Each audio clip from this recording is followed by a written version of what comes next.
help support the companies that support our community.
there we go. It's about 5 inches in diameter and about 1.25 inches thick, and it's made out of maple, walnut for little prongs, and then a piece of cast resin.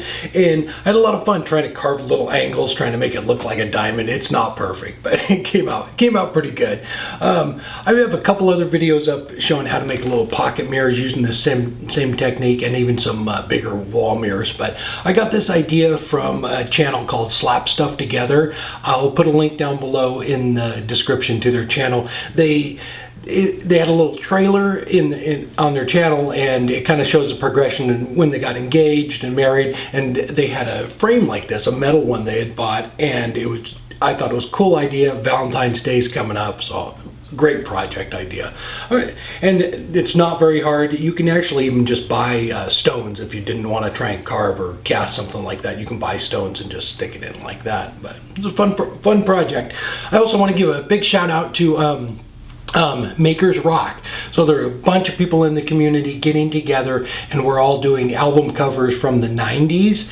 And so if you want to go sign up and join in on that, I'll put a link down below in the description to the website, so you can go see what all the other makers are doing for their album covers. You can pick one and join in. It'll be a lot of fun. So I'll have a link down below in the description for that. If this is your first time here, please hit the subscribe button on your way out, and if you would, hit like on the video as well. All right, we'll be on live on Monday at 4 p.m. Pacific Standard Time too. We're always on Mondays on YouTube and Fridays on Twitch at 4 o'clock. All right, have a great weekend. See ya.